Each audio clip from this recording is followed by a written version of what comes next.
Hello ചങ്ങായീസ്, ഇത് നമ്മൾ simple and tasty ആയിട്ട് ഈസി ആയിട്ട് ആക്കാൻ പറ്റുന്ന ചിക്കൻ കട്ട്ലേറ്റിന്റെ റെസിപ്പിയാണ് പറയുന്നത്. ഇത് ഈസിയാണ് ആക്കാനായിട്ട്. നമുക്ക് വീഡിയോയിലേക്ക് പോവാം. അപ്പോൾ വീഡിയോയിലേക്ക് പോകുന്നതിന് മുമ്പായിട്ട് ആദ്യമായിട്ടാണ് എൻ്റെ ചാനൽ കാണുന്നതെങ്കിൽ ഒന്ന് ലൈക്ക് ചെയ്യുക, അതുപോലെ ഒന്ന് സബ്സ്ക്രൈബ് ചെയ്യുക, അടുത്തുള്ള ബെല്ലൈക്കൺ കൂടി ഒന്ന് ക്ലിക്ക് ചെയ്യുക കേട്ടോ. എങ്കിൽ മാത്രമേ ഞാനിടുന്ന വീഡിയോസ് നോട്ടിഫിക്കേഷൻ നിങ്ങൾക്ക് കിട്ടുന്നുണ്ടാവുള്ളൂ. ആദ്യം തന്നെ നമുക്ക് ഇതിലേക്ക് വേണ്ടത് ഒരു മസാലയാണ് തയ്യാറാക്കേണ്ടത്. അതിനായിട്ട് ഒരു കടായിലേക്ക് കുറച്ച് സൺഫ്ലവർ ഓയിൽ ഒഴിച്ചതിന് ശേഷം ചെറിയ പീസസ് കട്ട് ചെയ്ത്, അതായത് ചെറുതായിട്ട് ചോപ്പ് ചെയ്ത സവോള കുറച്ച് ഉപ്പും ചേർത്ത് നന്നായിട്ടൊന്ന് വഴറ്റിയെടുക്കുക. അതിലേക്ക് ഞാൻ ഒരു തണ്ട് കറിവേപ്പിലയും കൂടി ആഡ് ചെയ്യുന്നുണ്ട് കേട്ടോ.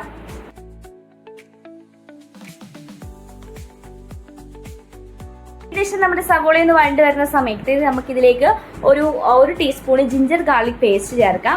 അതിനുശേഷം നമുക്കിതിലേക്ക് പൊടികൾ ചേർക്കാം. 1/4 ടീസ്പൂൺ മഞ്ഞൾപ്പൊടി, അതുപോലെ തന്നെ 1 ടീസ്പൂൺ കുരുമുളക് പൊടി, അതുപോലെ 1 ടീസ്പൂണ് കാശ്മീരി മുളക് പൊടിയും കൂടി ഞാൻ ഇതിലേക്ക് ചേർക്കുന്നുണ്ട്. കാരണം ഓൾറെഡി കുരുമുളക് പൊടി ചേർത്തുകൊണ്ടാണ് കാശ്മീരി മുളക് പൊടി ചേർക്കുന്നത് കേട്ടോ. ഓവറായിട്ട് എരിവാവണ്ടെന്ന് കരുതിയിട്ടാണ്. പിന്നെ ഇതിലേക്ക് കുറച്ച് ചിക്കൻ മസാലയും കൂടി ഞാൻ ചേർക്കുന്നുണ്ട്, ഒരു 1/4 ടീസ്പൂൺ. അത് ഓപ്ഷനാണ്, വേണമെങ്കിൽ മാത്രം നിങ്ങൾക്ക് ചേർത്താൽ മതി കേട്ടോ. അതിനുശേഷം പൊടികളുടെ പച്ചമണം മാറുന്ന രീതിയിൽ നന്നായിട്ടൊന്ന് മിക്സ് ചെയ്യുക. അതിനുശേഷം ഞാൻ ഇതിലേക്ക് ചിക്കനാണ് ആഡ് ചെയ്യുന്നത് കേട്ടോ. അതായത് ഉപ്പും മഞ്ഞൾപ്പൊടി ഇട്ട് വേവിച്ചെടുത്ത ചിക്കൻ മിക്സിയിലിട്ട് ഒന്ന് ക്രഷ് ചെയ്തതാണിത്. ആ ചിക്കനും കൂടി ഇട്ടിട്ട് നന്നായിട്ടൊന്ന് മിക്സ് ചെയ്തെടുക്കുക, എല്ലായിടത്തും എത്തുന്ന രീതിയിൽ.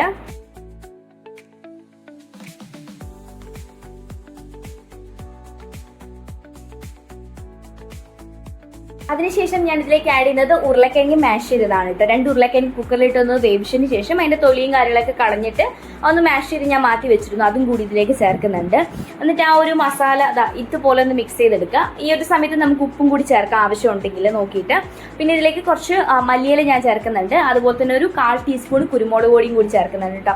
അത് കുരുമുളക് പൊടി ഓപ്ഷനാണ്, നിങ്ങൾക്ക് എരിവൊക്കെ വേണമെന്നുണ്ടെങ്കിൽ മാത്രം ചേർത്താൽ മതി. അപ്പം നമ്മുടെ ഇവിടെ മസാല ഓൾറെഡി ഇപ്പോൾ തയ്യാറാണ് കേട്ടോ. ഇതൊന്ന് തണുക്കാനായിട്ട് ആദ്യം തന്നെ വെയിറ്റ് ചെയ്യുക. തണുത്തതിന് ശേഷം നമുക്ക് കൈപ്പത്തിയിലൊന്ന് പരത്തിയതിന് ശേഷം ഈ ഒരു ഷേപ്പിൽ നമ്മൾ ആക്കിയിട്ടൊന്ന് മാറ്റി വെക്കാം. അതിനുശേഷം ഞാനിവിടെ ഒരു മുട്ട ഒന്ന് ബീറ്റ് ചെയ്ത് മാറ്റി വെച്ചിട്ടുണ്ട്. അതുപോലെ കുറച്ച് ബ്രെഡ് ക്രംസും എടുത്ത് വെച്ചിട്ടുണ്ട്. ആദ്യം തന്നെ നമ്മുടെ ആ ഒരു മസാല നമുക്ക് മുട്ടയിലൊന്ന് ഡിപ്പ് ചെയ്തതിന് ശേഷം ആ ഒരു ബ്രെഡ് ക്രംസിൽ പൊടികൾ എല്ലായിടത്തും എത്തുന്ന രീതിയിലൊന്ന് ഇതുപോലെ ഒന്ന് ആക്കിയതിന് ശേഷം നമുക്ക് സൺഫ്ലവർ ഓയിൽ പൊരിച്ചെടുക്കാവുന്നതാണ് കേട്ടോ.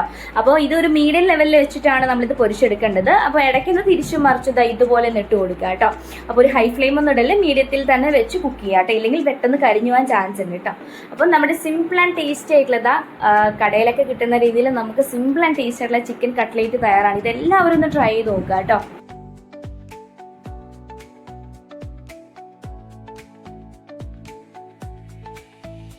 അപ്പോൾ ഈ ഒരു വീഡിയോ ഇഷ്ടപ്പെട്ടാൽ ഒന്ന് ലൈക്ക് ചെയ്യുക, കമന്റ് ചെയ്യുക, സബ്സ്ക്രൈബ് ചെയ്യുക, അടുത്തുള്ള ബെൽ ഐക്കൺ കൂടി ഒന്ന് ക്ലിക്ക് ചെയ്യുക കേട്ടോ.